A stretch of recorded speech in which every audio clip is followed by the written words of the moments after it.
Para concluir, fiz a proposta aqui de um pequeno exercício espiritual com a regra: revisão da forma de vida franciscana secular.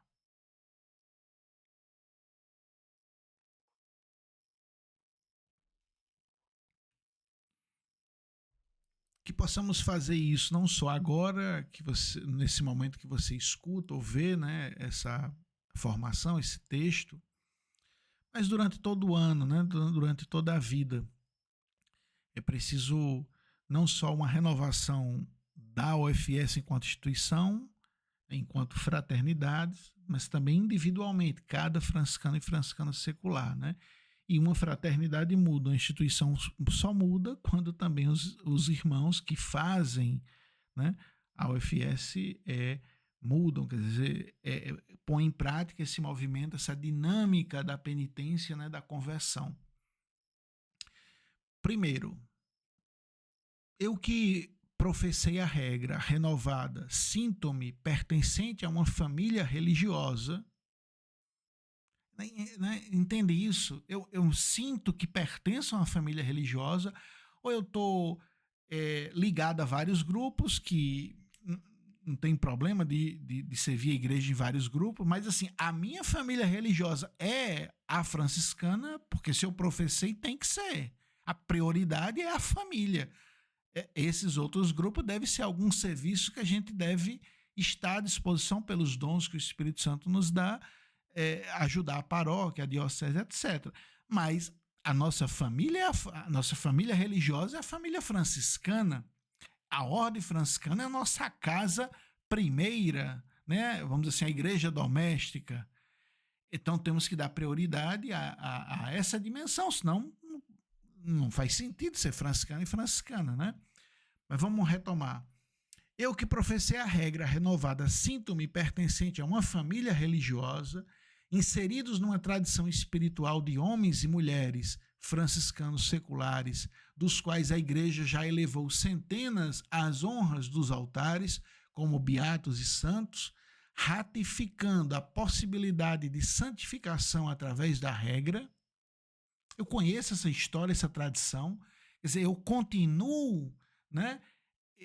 Eu recebi essa herança de fato dessa família espiritual que faço parte, e como membro dessa família e sendo fiel aos nossos ancestrais espirituais, esses nossos irmãos que já estão em Deus, e muitos já foi declarado beatos e santos pela igreja, eu levo adiante com testemunho de vida, ensinando outros a essa tradição espiritual, quer dizer, na forma de rezar, de pregar, né? Esse modo franciscano de ser e de viver, eu levo adiante, eu ensino, eu tento testemunhar com a vida, ou eu estou buscando outras espiritualidades para rezar, como, né, outros textos, outras formas de oração que eu escuto, né, que está na moda, e aí parece que eu não tenho uma identidade, parece que eu não tenho uma tradição espiritual, e aí eu vou, né, fico encantado com várias outras coisas, né?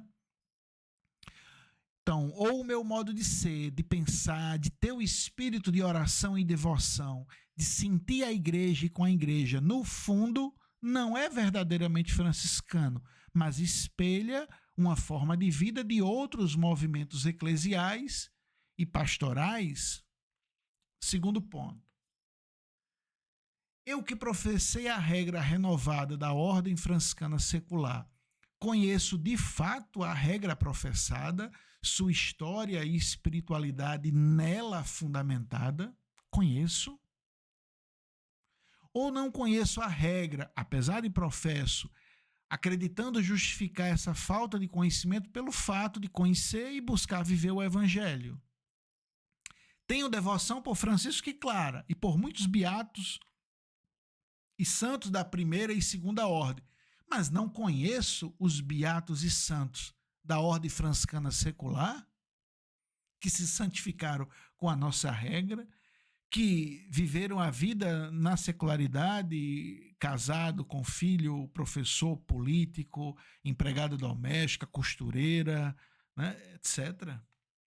Por que buscar um modelo de santidade que não constitui a forma da nossa vida? Já que a nossa tradição apresenta vários modelos de santidade que santificaram nos trabalhos que todos ou a maioria de nós estamos atualmente exercendo, né? E que a igreja oficialmente reconheceram como modelos de santidade a serem seguidos. Compreendo a ordem franciscana secular como uma ordem ou como um movimento, ou um grupo de oração, ou uma ONG, ou um grupo com ideologia política que aprecio. Terceiro ponto de meditação, e o último, né? Afirmar que a regra é a medula do evangelho, a síntese do evangelho, é verdade. Mas talvez tal afirmação seja um lugar comum. Todo mundo diz, todo mundo fala, todo mundo faz, né? Um lugar comum, impessoal, como diria o filósofo Heidegger, né? O Dasman. Um lugar comum, que, embora seja verdadeiro, eu não me aproprio dessa informação. Quer dizer, eu não compreendo o alcance e a profundidade de afirmar que é a síntese do evangelho, que é a medula do evangelho. Eu simplesmente repito. Então, tal afirmação seja um lugar comum do qual eu, no fundo e em verdade, não compreendo a importância da regra e utilizo isso como uma autojustificativa para encobrir a falta de meu interesse por ela. Talvez eu só a tenha lido no período de formação que antecedeu a profissão.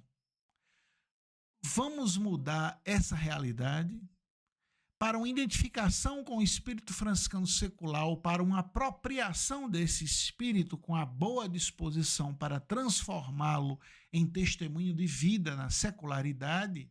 Vamos ler, por exemplo, a nossa forma de vida, o capítulo 2, anotando em tópicos ou num esquema geométrico com balões e setinhas os elementos constitutivos e constituintes de nossa espiritualidade franciscana secular. Vamos fazer isso. A regra é curta, só o capítulo 2. Vamos observar o Santo Evangelho, né? Os 4 lugares teológicos onde a gente encontra o Cristo vivo e operante, né? E vamos fazendo as setinhas, né? Fazer um esqueminha, né? Estudar, aprender o que está lá como elementos da nossa espiritualidade.